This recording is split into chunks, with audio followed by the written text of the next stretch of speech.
और माताओं के लिए सबसे बड़ी पूजा पति की पूजा, उसके अलावा सास ससुर की भी पूजा है। इसके अलावा और किसी देवता की पूजा करने की जरूरत नहीं है मेरी समझ से तो। लेकिन हम लोग करते क्या हैं,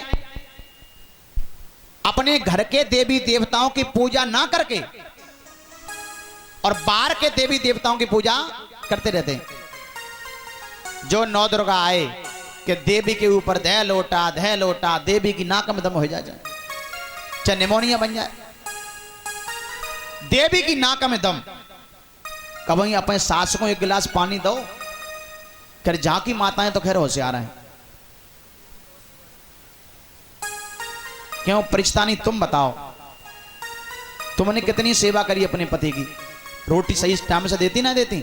हाँ, 3-4 डंडा देती है पीठ में। ऐसे मत कहो। एक पतन तुम बताओ, तुम तो सही हो खैर, जे बताओ सेवा कर रही है नहीं कर रही? हम जिन्हें कह रहे हैं कि सबे नहीं उठ के उनकी नाक में अगरबत्ती घूसो। हम जे पूछना चाह रहे कि सबे नहीं उठ के पाए छू लेती कि ना छूती, ये बताओ। अरे कछ तो बताओ, ना छू रही? कितनी गलत बात है, तुम बताओ।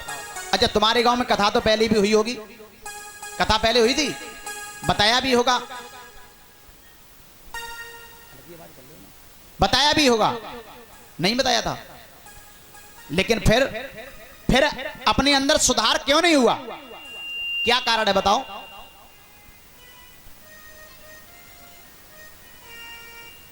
इससे मतलब नहीं है भागवत होती रहे या ना हो, एक बार सुनने के बाद देखिए कथा क्यों कराई जाती है। महाराज जी ये कथाएं क्यों होती हैं पता है आपको? आपको तो मालूम ही होगा, आप लोगों को पता है ये भागवत क्यों कराई जाती है, सत्संग क्यों किया जाता है? केवल एक मकसद होता है कथा कराने का, कि इस भागवत के अंदर और 4 वेद 6 शास्त्र 18 पुराण जो लिखे गए हैं व्यास जी के माध्यम से, इन पुराणों में क्या है? केवल हमारे महापुरुषों की लीलाओं को दर्शाया गया है, महापुरुषों के चरित्रों को दर्शाया गया है। तो इसलिए भागवत कराई जाती है कि हम अपने महापुरुषों के बारे में जानकारी कर सकें कि हमारे पूर्वजों ने क्या काम किया, तब उनके जीवन की नैया भव से पार लगी। और आज हम क्या कर रहे हैं? हम क्या कर रहे हैं? हम किसी गलत रास्ते पे तो नहीं जा रहे हैं। केवल यही तो मतलब है, कथा कराने से भगवान नहीं मिल सकता है। कोई इस बात को कहे कि कथा कराने से भगवान मिल जाएगा या मुक्ति हो जाएगी, कभी हो नहीं सकती है। मुक्ति होगी कब? कथा सुनो और सुनने के बाद अपने पूर्वजों की बातों को अपने जीवन में उतारो और उसके बाद उन पे चलो, तब तुम्हारा कल्याण होगा। कथा सुनने से कल्याण नहीं होगा, जीवन में उतारने से कल्याण होगा। लेकिन बताओ, कथा तुम्हारे यहां पहले भी हुई, जब कोई सुधार नहीं हुआ तो ऐसी कथा कराने से और ऐसी कथा सुनने से कोई फायदा नहीं है। परिस्तानी नाराज तो ना हो रही? हम तो सही कह रहे, तुम्हें गलत लग रही है। और हम परिस्तानी से नहीं कह रहे, हम पूरे गांव में जहां तक आवाज पहुंच रही है, हम सबसे ही कहना चाहते हैं, जिनके बुजुर्ग सास ससुर हैं, परीक्षित जी मैं सत्य बता रहा हूं, किसी ने कहा है 4 तीर्थ धाम आपके चरणों में। मां बाप जिनके बुजुर्ग हैं ना, अपने मां बाप की जिन्होंने सेवा कर ली, उसे दूसरे देवता की सेवा करने की जरूरत नहीं है। और हमने ये सेवा नहीं कर पाई तो या मंदिरों में कहीं भोग लगाते रहो, कोई मतलब हल होने वाला नहीं है। एक माताजी थी, हम आपको एक बात बताएं, और उन्होंने अपने जीवन में कभी अपने पति को न सास ससुर को कभी भोजन की थाली परस के नहीं दी, एक गिलास पानी नहीं दिया। हुआ क्या? चौथापन आ गया। पूजा किसकी किया करती थी? संतोषी मां की। शुक्र को दिन आओ, सवेरे उठी, नहाई धोई और देवी के मंदिर में दह लोटा शुक्र के दिन संतोषी मां की पूजा करें। पूरा जीवन निकल गया, चौथापन आ गया। संतोषी मां ने कभी दर्शन नहीं दिया, और संतोषी मां ने कभी दर्शन नहीं दिया तो एक दिन की बात, एक महात्मा जी उनके दरवाजे से निकल के जा रहे। महात्मा जी ने जैसे ही देखा बूढ़ी मां को, मैया क्या कर रही हो? घर का काम काज कर रही हूं महाराज जी। आप बड़े अच्छे समय पर पधारे हो, भोजन कर लो। महाराज जी ने कहा भोजन तो हम कर ही लेंगे, लेकिन आप बड़ी दुखी मालूम पड़ रही, क्या हुआ? तो अम्मा बोली दुखी की बात तो यह है कि हमने अपने जीवन में देवी की इतनी सेवा करी है, इतनी पूजा करी, लेकिन देवी ने कभी दर्शन नहीं दिया मुझे। हमें इस बात का बड़ा कष्ट है।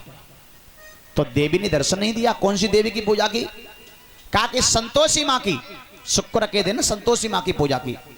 महात्मा जी बोले संतोषी मां की आपने पूजा की, लेकिन तुमने भोग क्या लगाया? कि भोग कुछ नहीं, कभी कभी लोटा चढ़ा देती और ज्यादा से ज्यादा अगरबत्ती लगा देती, इसके अलावा? बोले इसके अलावा कुछ नहीं। अच्छा, और किसी देवता की पूजा की? कि और हमने किसी देवता की पूजा नहीं की। और सुनो ना, घर में काऊ हमने एक गिलास पानी दो आज दिन तक, और हमने काऊ की पूजा नहीं करी। तो महात्मा जी भी बहुत तेज थे।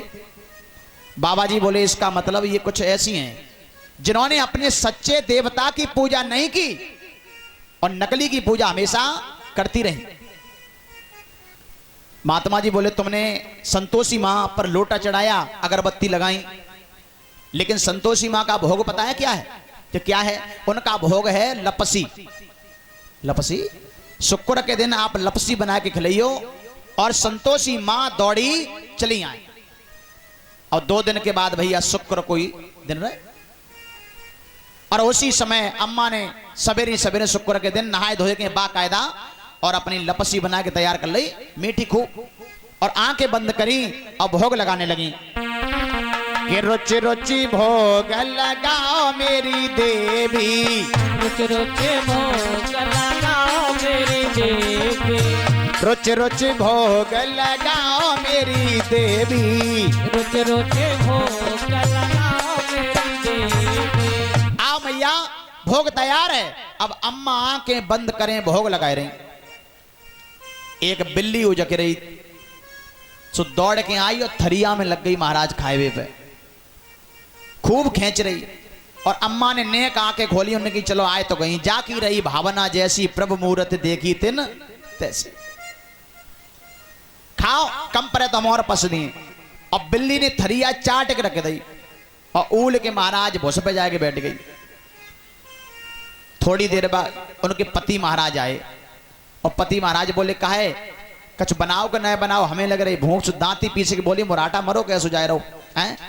अरे अभियाल तो हमने देवी को भोग लगाए पाओ, थरिया उठा के रख कर जा रही, तुम घर में घुसे और देवी घर में से निकली, अभियाल तो गई खाएगे। तो बूढ़े बाबा ने सोची कि हमारे घर में देवी आई, जाको मतलब आज हमारा तो घर बिल्कुल पवित्र है, मेरो घर तो धन्य होगा जो मेरे घर में देवी आई। तो बूढ़े बाबा बोले काय जो बताओ बे देवी हती कैसी सो बताओ, हमारे तो नसीब में दर्शन ना है, तो हमें बता तो दो कि देवी हती तो हती कैसी। तो बड़ी बूढ़ी अम्मा बोली सुनो तो मैंने मालूम देवी कैसी हती, 4 पैर 4 पैर 2 कान, पीठ पे चितकबरी और जले दिया कैसी ज्योत भवानी भुस पैसे उतरी। उन्हें की मज्जा नकटी तो बिलैया आती, बिलैया आती, देवी क्यों 4 पाए होते हैं? तेरी लपसी बिल्कुल बेकार चली गई। तो कहने का मतलब यह है कि हम अपने असली देवता को नहीं बना के खिला सकते घर में, और ये मंदिरों में तुम भोग लगाते फिरो, ये कुत्ता कुतिया चाट जाएंगे खाम खाम में। कोई तुम्हारा भोग स्वीकार करने वाला नहीं है। ये देवता कब भोग स्वीकार करते हैं? जब हम अपने सच्चे देवता को पहले मना लेते हैं। हमने देखा है समाज में आजकल, हमने देखा है कि बुजुर्ग जो है घर में भूखे बैठे और लड़का भंडारे कर रहे, मंदिरों में भंडारे करते फिर रहे हैं। ऐसे भंडारों से क्या फायदा है? कोई मतलब हल होने वाला नहीं है।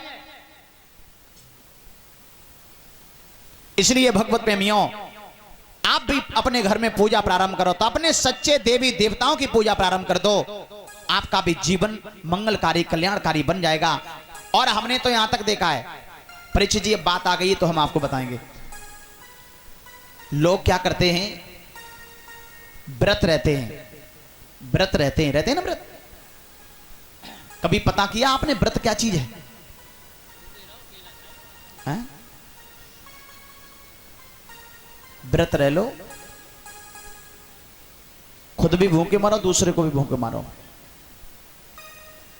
अच्छा, व्रत रहने से परमात्मा मिल सकता है क्या? नहीं मिल सकता है। व्रत का मतलब क्या है? कभी कभी माताएं रहती हैं, भैया भी रहते हैं, सोमवार का व्रत रहे, कोई मंगलवार का व्रत रहे, कोई शुक्रवार को व्रत रहे। व्रत का मतलब यह है, भोजन छोड़ने से परमात्मा नहीं मिल सकता है। जिसकी आत्मा अगर दुखी हो जाए, आत्मा कुलकुलाई रहे हों और तुम हो व्रत, भगवान को भजन कर रहे, पहली बात तो भजन में मन लग सकता है क्या? भजन में मन लगेगा नहीं।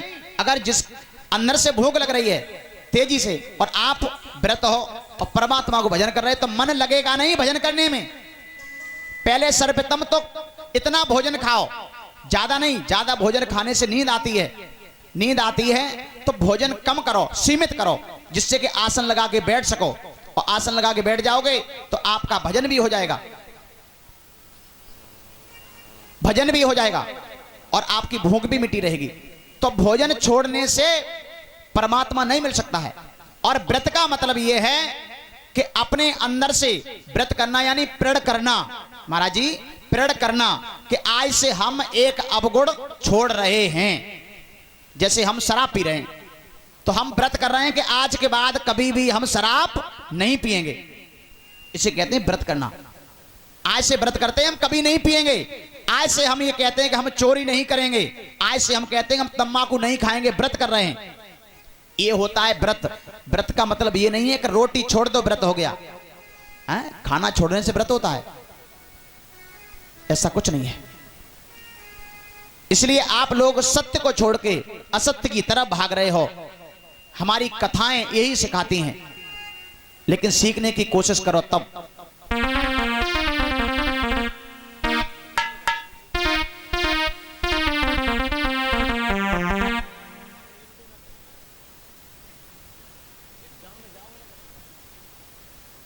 गुड्डू है भाई, नाम भी गुड्डू है, काम भी गुड्डू है। बोलिए गोविंद भगवान की जय हो। एक कीर्तन बोलेंगे सभी लोग ताली बजाते हुए, उसके बाद आगे बहुत सुंदर चर्चा सुनेंगे आप। से मिलने का और सत्संग ही बहाना है, श्यावर से मिलने का सत्संग ही बहाना है। सामर से मिलने का सत्संग ही बहाना है,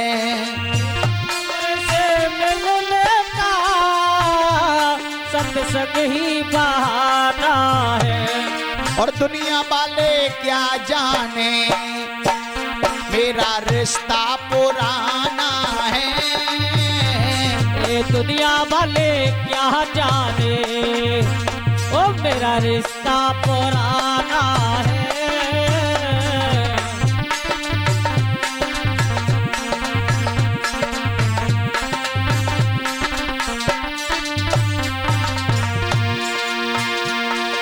द्वापर में ढूंढा तुझे मैंने द्वारका में पाया है, द्वारका में ढूंढा तुझे मैंने द्वारका में पाया है।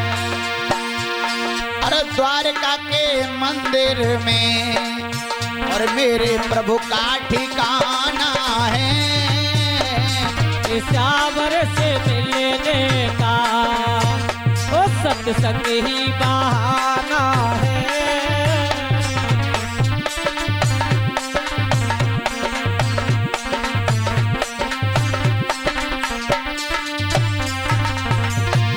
और सामरे से मिलने का सत्संग ही बहाना है,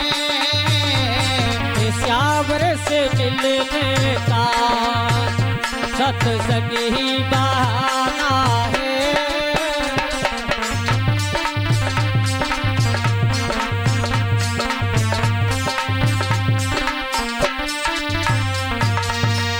बोलिए गोविंद भगवान की जय। जय